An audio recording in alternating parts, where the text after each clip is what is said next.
Hi everyone, welcome back to my YouTube channel.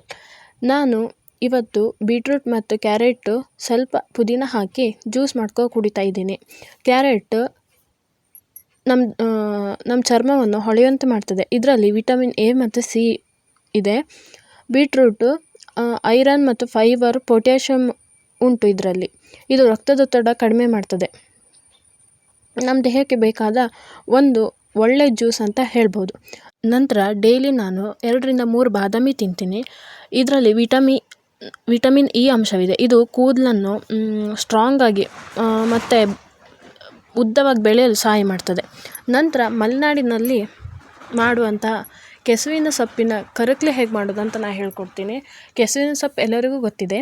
ಆ ಕೆಸುವಿನ ಸೊಪ್ಪನ್ನು ಚೆನ್ನಾಗಿ ತೊಳೆದು ಸ್ವಚ್ಛಗೊಳಿಸಿ ಅದು ಹೆಚ್ಕೋಬೇಕು. ಹೆಚ್ಕೊಂಡ ನಂತರ ಅದಕ್ಕೆ ಎಷ್ಟು ನೀರು ಬೇಕೋ ಹಾಕ್ಕೊಂಡು ಕುಕ್ಕರಲ್ಲಿ ಒಂದು 5-6 ಸೀಟಿ ಹೊಡೆಸ್ಕೋಬೇಕಾಗ್ತದೆ. ಅದು ಸ್ಮ್ಯಾಶ್ ಆಗಬೇಕು, ಚೆನ್ನಾಗಿ ಬೆಂದಿರಬೇಕು. ಅದು ಚೆನ್ನಾಗಿ ಬೆಂದಷ್ಟು ಟೇಸ್ಟ್ ಜಾಸ್ತಿ. ಅದಕ್ಕೆ ಇವಾಗಲೇ ಉಪ್ಪು ಹಾಕೋಬೇಕು ಅನ್ನೋ ಅವಶ್ಯಕತೆ ಇಲ್ಲ. ನಂತರ ಈ ಮೆಣಸು ಎಲ್ಲರಿಗೂ ಗೊತ್ತಿರ್ಬೋದು. ಗಾಂಧಾರಿ ಮೆಣಸು ಅಂತಾರೆ, ಸೂಜಿ ಮೆಣಸು ಅಂತಾರೆ, ಸಣ್ಣ ಮೆಣಸು ಅಂತಾರೆ. ಆ ಮೆಣಸು ಖಾರಕ್ಕೆ ಅದು ಮುಖ್ಯ. ನಂತರ ಹುಣಸೆಹಣ್ಣು, ಅದನ್ನು ಮೊದಲೇ ನೆನೆಸಿಟ್ಕೋಬೇಕು. ಹುಣಸೆಹಣ್ಣು ಮತ್ತು ಈ ಗಾಂಧಾರಿ ಮೆಣಸು ಇದಕ್ಕೆ ಮೇನ್ ಬೇಕಾಗಿರುವಂಥದ್ದು. ಒಂದು ಮಿಕ್ಸಿ ಜಾರಲ್ಲಿ ಈ ಮೆಣಸು ಮತ್ತು ಹುಣಸೆಹಣ್ಣನ್ನು ಹಾಕ್ಕೊಂಡು ಚೆನ್ನಾಗಿ ಪೇಸ್ಟ್ ಮಾಡ್ಕೋಬೇಕು. ನಿಮ್ಮ ರುಚಿಗೆ ತಕ್ಕಷ್ಟು ಹುಳಿ ಮತ್ತು ಖಾರ, ಇದಕ್ಕೆ ಜಾಸ್ತಿ ಹುಳಿ ಖಾರ ಬೇಕಾಗ್ತದೆ.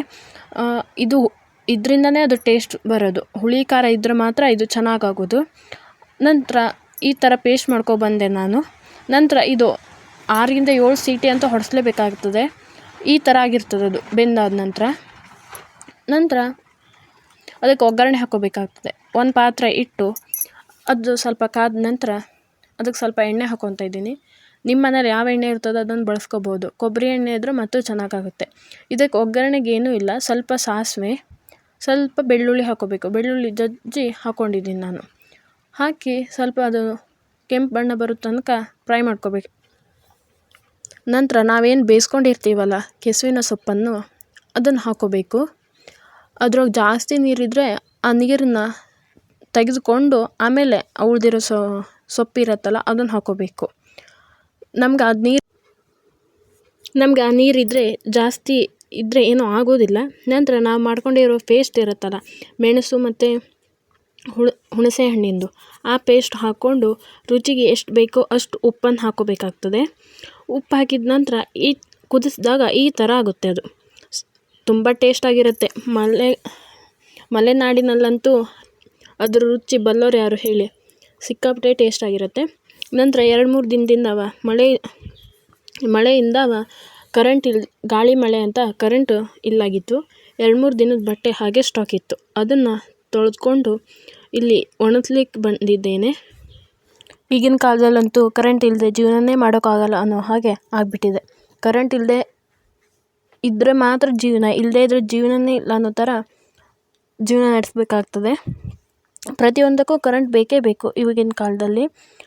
ನಂತರ ನಮ್ಮದು ಮಲೆನಾಡಿನ ಅತಿಥಿ ಅಂತ ಹೇಳ್ತಾರಲ್ಲ, ಅಂದರೆ ಮಶ್ರೂಮ್ ಸಿಕ್ಕಿತ್ತು. ಅದು ಕ್ಲೀನ್ ಮಾಡ್ಕೋಬೇಕಿತ್ತು. ಅದು ರೆಸಿಪಿ ನೆಕ್ಸ್ಟ್ ಒಂದು ಸಲ ನಾನು ತೋರಿಸ್ಕೊಳ್ತೀನಿ. ಇವಾಗ ಅದನ್ನು ಕ್ಲೀನ್ ಮಾಡ್ತಾಯಿದ್ದೀನಿ. ಅದನ್ನು ಕ್ಲೀನ್ ಮಾಡಲಿಕ್ಕೆ ತುಂಬ ಟೈಮ್ ಬೇಕು. 2-3 ತಾಸು ಬೇಕೇ ಬೇಕಾಗ್ತದೆ. ಒಬ್ಬರೇ ಮಾಡಬೇಕು ಅಂತ ಹೇಳಿದ್ರೆ ಅದು ಸಿಕ್ಕಾಪಟ್ಟೆ ಮಣ್ಣು ಇರುತ್ತೆ. ಆ ಮಣ್ಣನ್ನೆಲ್ಲ ಕ್ಲೀನ್ ಮಾಡ್ಕೋಬೇಕಾಗ್ತದೆ 2-3 ನೀರಲ್ಲಿ. ನಂತರ ಎಲ್ಲ ಕೆಲಸ ಮುಗ್ದಿತ್ತು. ಅಡುಗೆ ಕೆಲಸ ಎಲ್ಲವ ಅಡುಗೆ ಮನೆ ಕ್ಲೀನ್ ಮಾಡ್ಕೊಳ್ಳೋಕೆ ಬಂದೆ. ಅಡುಗೆ ಮನೆ ಕ್ಲೀನ್ ಇದ್ದರೆ ಮಾತ್ರ ಊಟ ಮಾಡಲಿಕ್ಕೆಲ್ಲ ಇಷ್ಟಪಡೋದಲ್ವಾ. ಅಡುಗೆ ಚೆನ್ನಾಗಿದ್ದು ಮನೆ ಕ್ಲೀನ್ ಇಲ್ಲ, ಅಡುಗೆ ಮನೆ ಕ್ಲೀನ್ ಇಲ್ಲ ಅಂದರೆ ಯಾರು ಇಷ್ಟಪಡ್ತಾರೆ. ನಂತರ ನನ್ನ ಊಟ ಮುಗೀತು. ಅಣಬೆ ರೆಸಿಪಿ ಇದು. ಇನ್ನೊಂದು ಸಲ ತಿಳಿಸ್ಕೊಡ್ತೀನಿ.